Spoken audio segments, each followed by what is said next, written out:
வணக்கம். இது லங்கா நியூஸின் இன்றைய பிரதான செய்திகள். முதலில் தலைப்புச் செய்திகள். இலங்கையில் அறிமுகமாகும் புதிய சட்டம், நாட்டு மக்களுக்கு சாதகமான நிலை.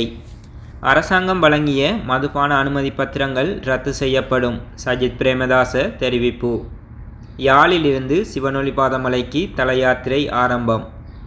இனி விரிவான செய்திகள். வாக்குமூலத்தை பதிவு செய்வதற்காக ஒருவர் போலீசாரால் அழைக்கப்படும் போது அந்த நபர் கேள்வி எழுப்பினால் அழைப்பிற்கான காரணத்தை உரிய தரப்பினருக்கு அறிவிக்க வேண்டும் என அறிவிக்கப்பட்டுள்ளது. அது தொடர்பான சுற்றறிக்கை வெளியிடப்பட்டுள்ளதாக போலீஸ் மா அதிபர் நேற்று உயர் நீதிமன்றத்திற்கு அறிவித்துள்ளார்.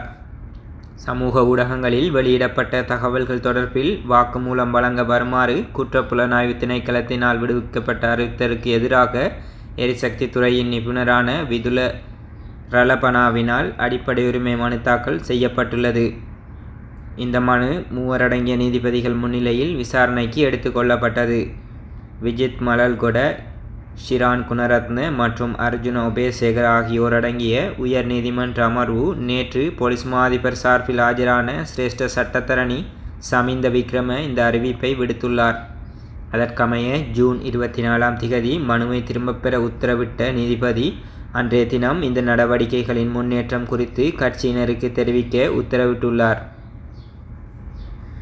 ஜனாதிபதி ரணில் விக்ரமசிங்க தலைமையிலான அரசாங்கத்தினால் வழங்கப்பட்டுள்ள அனைத்து மதுபான விற்பனை அனுமதி பத்திரங்களும் ரத்து செய்யப்படும் என எதிர்க்கட்சி தலைவர் சஜித் பிரேமதாச தெரிவித்துள்ளார். நாடாளுமன்றத்தில் உரையாற்றிய போது அவர் இந்த விடயத்தை தெரிவித்துள்ளார். தாம் ஜனாதிபதியாக பதவியேற்றுக் கொண்டதன் பின்னர் இந்த அனைத்து அனுமதி பத்திரங்களும் ரத்தாகும் என அவர் குறிப்பிட்டுள்ளார். இதன்போது ஆளும் கட்சி எதிர்க்கட்சி என்ற பேதம் பார்க்கப்படாது என அவர் குறிப்பிட்டுள்ளார். தற்போதைய அரசாங்கம் யார் யாருக்கு மதுபான அனுமதி பத்திரங்களை வழங்கியது என்பது பற்றிய தகவல்கள் அம்பலப்படுத்தப்பட வேண்டும் என தெரிவித்தார். யாழ்ப்பாணம் நல்லூர் கந்தசுவாமி ஆலயமுன்றலில் இருந்து சிவனொளி பாதமலைக்கு 3 நாள் தலயாத்திரை இன்று ஆரம்பமானது.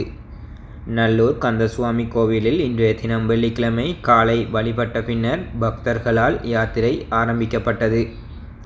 இலங்கை முதலுதவி சங்க இந்து சமய தொண்டர் சபையும் மலையக இந்து குருமார் ஒன்றியமும் இணைந்து யாத்திரையை ஒழுங்குபடுத்தினர். பலர் இதில் கலந்து கொண்டு சிவனொளி பாதமலைக்கான தங்களது யாத்திரையை ஆரம்பித்துள்ளனர்.